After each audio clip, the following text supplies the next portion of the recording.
The butt shot. The butt shot.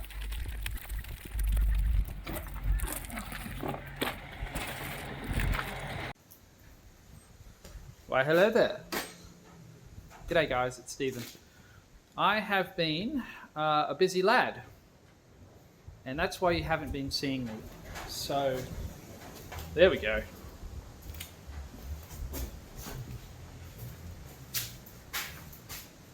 I've got this phone tracking thing from Kmart. It was $35, and my phone, my now new filming rig is what it's on, and it's a occasionally it'll lock onto something really weird, and it just doesn't make any sense. Like right then, it was fascinated with the folder.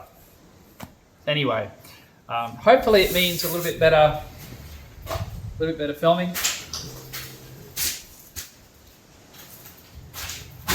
Hey, it's not perfect, but anyway, it's a slight improvement, slight quality of life improvement for me.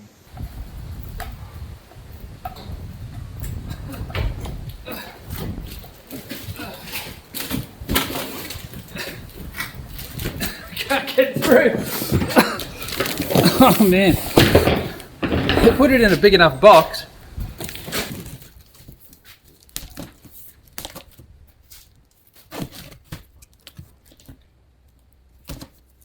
So I need a new drop saw, miter saw, and I did do a little bit of shopping around, and I just wasn't prepared to drop, $600, $800 on a more brand name saw, particularly when the last one that I had, which was a Masters saw. Do you remember Masters? They were like the Temu Bunnings.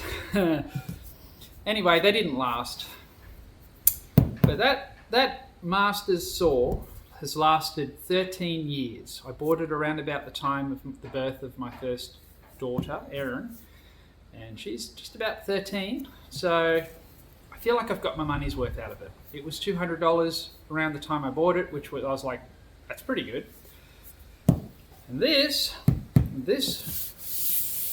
Bunnings brand Ozito, I think that's how you pronounce that. It was $250. By far the cheapest drop saw that I could find, bar buying something completely unknown off AliExpress or eBay or something like that. So 3 years warranty. I don't think I'm going to wear it out in 3 years. But yeah, let's crack it open.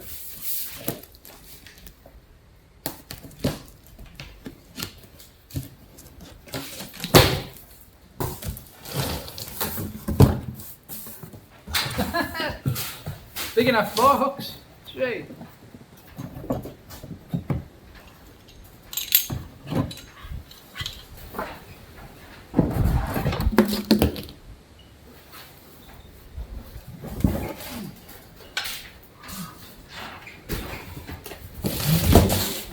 Wow. My kids are going to have fun playing in that box.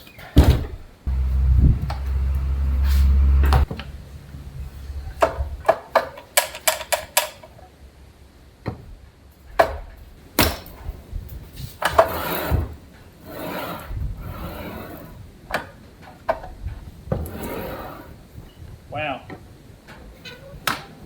It locks in on 15-degree intervals. That's okay.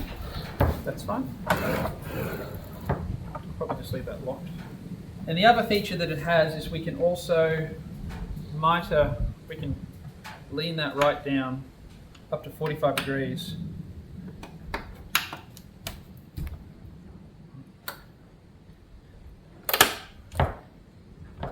That's cool. Lock that off. Very good. Now I'm really interested to see, how this thing cuts.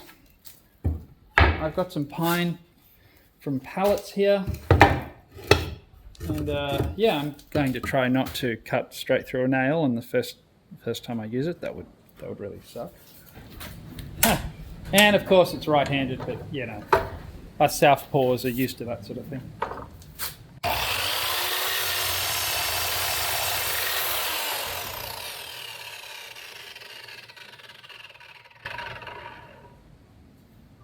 It's as rough as guts. I mean, yeah, it cut through that. Okay. Yes. Like, you can smell the electrical goodness coming off it. But anyway.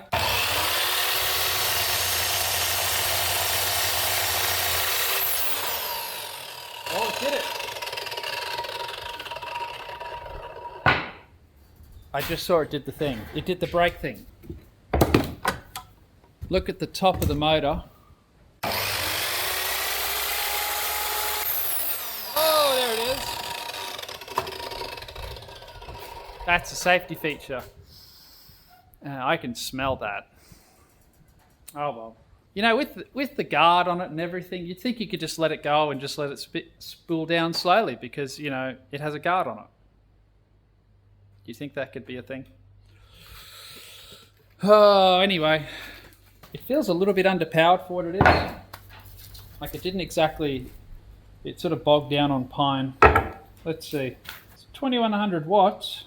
Yeah. What's a 9-inch grinder? Same brand 9-inch grinder, you know. You got to be consistent. 2300 watts. 2350 watts actually. So this 9-inch grinder has a bigger motor than this drop saw. Yeah. Not sure how I feel about that. I think the first thing I'm going to do is unplug it, take that blade off and put the good DeWalt blade that I have on my old saw down there. And let's run it again.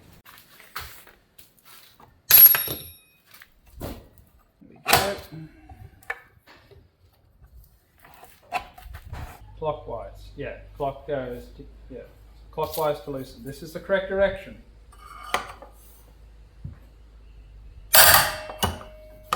Gosh. Okay, this is a left-handed thread. Good to know.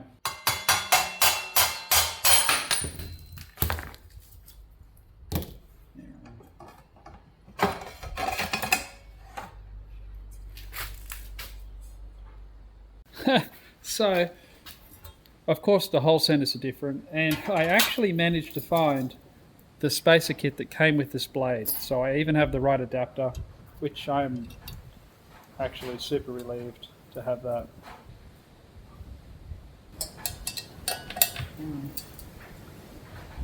Left-handed thread. Okay. That's running true. It's not wibbly wobbling, so good. I think I realised why they had it so tight, and it's actually because of the braking function.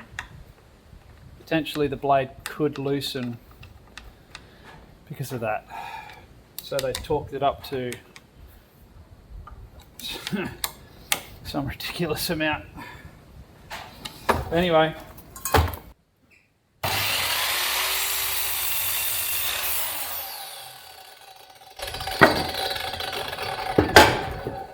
Definitely better.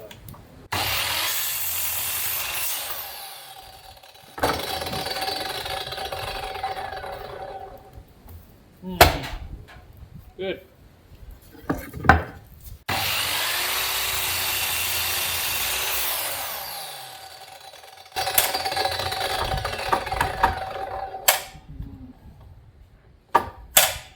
We've got to get used to that. Before we pack it up, let's see how good the laser is.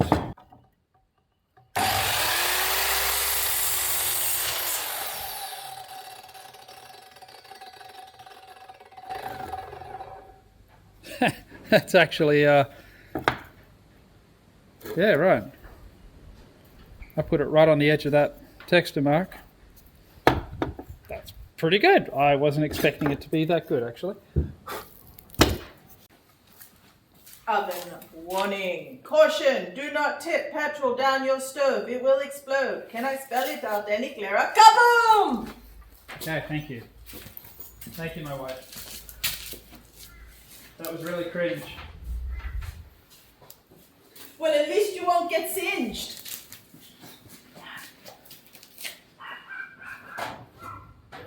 Yeah. It does actually say that. Yeah, don't light my rocket stoves with petrol. Yeah, there are cavities on the inside that will, potentially fill up with fumes and yeah, as it says. On other random news, some of you often have really good suggestions for my little stoves. And some of you are disconnected from reality. But where I can, I do like to implement your suggestions when I can. Some people some people are disconnected from reality as far as they think that anything is possible. And, with enough money and machinery, yes. But for, a husband and wife team, no. I can't always implement your guys' ideas. But when I can, I do. And one of these is from a gentleman named Peter, who bought a couple of these stoves off me. But he requested, it's like, hey, he actually bought the original version of the rocket stove oven. And then he saw that the new one was coming out, and he's like, yeah, he's an amazing guy. He bought the next model, which is really nice. But he's like, do you think you could put a handle on the side to make it easier to move? And that is such a simple thing. And I'm kind of like, how did I miss that? But obviously I did. And it's a very small thing, but it makes a big difference to the quality of life. Just being able to move it. The stove itself only weighs like 15 kilos. It's not too heavy. A grown adult in good health can easily sling it around.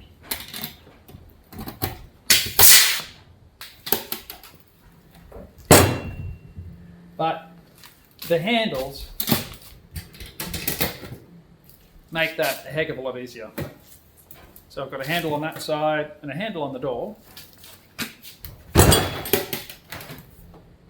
And the door handle doesn't want to pull open, which is nice. You still have to use that.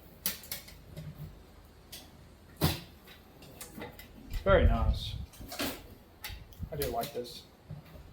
Yeah. This stove is actually sold. It'll be going to Western Australia, I believe. A long journey from Queensland. In fact, these are selling rather well, which I'm very pleased with. Oh, pardon me. I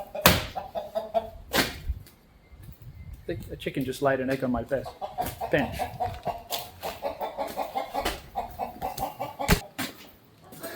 Yep.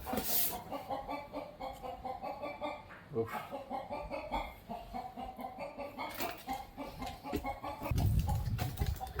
I guess she's allowed to be a little bit excited. I would be too if I pushed something like that out of my backside.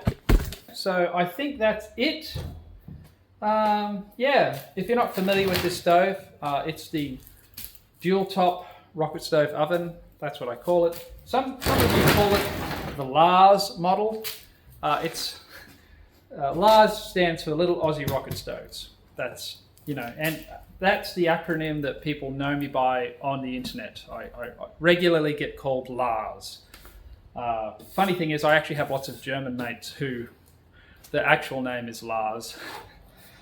So anyway, just a coincidence. But to date, one of my favorite stoves to use. As far as if you had a family, if you were not just cooking for yourself, but you wanted to do lots of things at once, cook lots of food, and do it in a very efficient manner, this is This is where it's at. Definitely my favorite. I'm rambling now. I will see you in the next video. Guys, thanks for watching. Yeah. Turn that off. See ya.